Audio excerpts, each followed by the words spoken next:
ఖమ్మంలో బీజేపీ జిల్లా అధ్యక్షులు గల్లా సత్యనారాయణను పోలీసులు హౌస్ అరెస్ట్ చేశారు.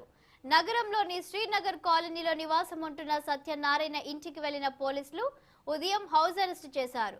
కరీంనగర్లో ఎంపీ బీజేపీ రాష్ట్ర అధ్యక్షుడు బండి సంజయ్ను అరెస్టుకు నిరసనగా జిల్లాలో ఆందోళనలు నిర్వహించకుండా ముందస్తుగా బీజేపీ నాయకులను పోలీసులు హౌస్ అరెస్ట్ చేశారు. అర్ధరాత్రి ఒక ఎంపీని అరెస్టు చేయడం ఏమిటని సత్యనారాయణ ప్రశ్నించారు. ప్రజాస్వామ్యంలో ఇది సరైన పద్ధతి కాదని ఆగ్రహం వ్యక్తం చేశారు. సీఎం కేసీఆర్ 1,00,000 కోట్ల అవినీతి చేశాడని ఆరోపణలు వస్తున్న నేపథ్యంలో ఆ విషయాన్ని డైవర్ట్ చేయడానికి ఎంపీ బండి సంజయ్ను అరెస్టు చేశారని వారు ఆరోపించారు. సీఎం చేసిన అవినీతిని ప్రశ్నిస్తుంటే అక్రమ అరెస్టులు చేస్తున్నారని అన్నారు.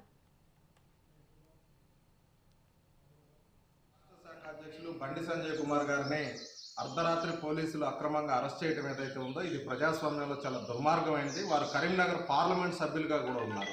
ఒక పార్లమెంట్ సభ్యుల్ని అర్ధరాత్రి ఏ కేసులు లేనప్పుడు కూడా ఎందుకు అరెస్ట్ చేయాల్సి వచ్చింది అన్నది ఈరోజు పోలీస్ శాఖ చెప్పాలి.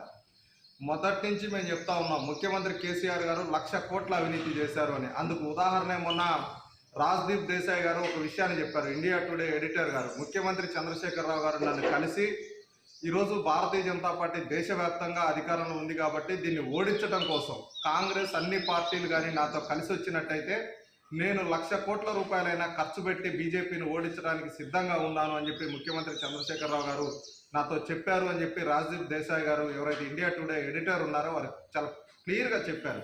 ఇటువంటి నేపథ్యంలో తెలంగాణ ప్రజలు కూడా ఆలోచిస్తూ ఉన్నారు, ఇతనికి ఇన్ని 1,00,000 కోట్ల రూపాయల డబ్బులు ఎక్కడి నుంచి వచ్చాయి, తెలంగాణను లూటీ చేశాడు కదా, బండి సంజయ్ గారు చెప్పినటువంటి అన్నీ కూడా వాస్తవాలు కదా అని చెప్పి తెలంగాణ ప్రజలు ఈరోజు ఆలోచిస్తున్నటువంటి సందర్భంలో ఆ విషయాన్ని డైవర్ట్ చేయడం కోసం కేవలం అర్ధరాత్రి 12 గంటల సమయంలో ఆ విషయం నుంచి ప్రజల దృష్టిని మరల్చడం కోసం ఈరోజు బీజేపీ రాష్ట్ర అధ్యక్షులు బండి సంజయ్ కుమార్ గారిని అక్రమంగా అరెస్ట్ చేసి వారిని ఎందుకు అరెస్ట్ చేశారు అని చెప్పి మేము ప్రశ్నిస్తున్నటువంటి మా అందరినీ కూడా అర్ధరాత్రి నుంచి పోలీసులు హౌస్ అరెస్ట్ పేరుతోటి ఈ విధంగా హౌస్ అరెస్టులు చేయటం, మేము ఏదన్నా దిష్టి బొమ్మ దగ్గర ఈ కార్యక్రమాలు చేస్తుంటే ఇలా విధులకు ఆటంకం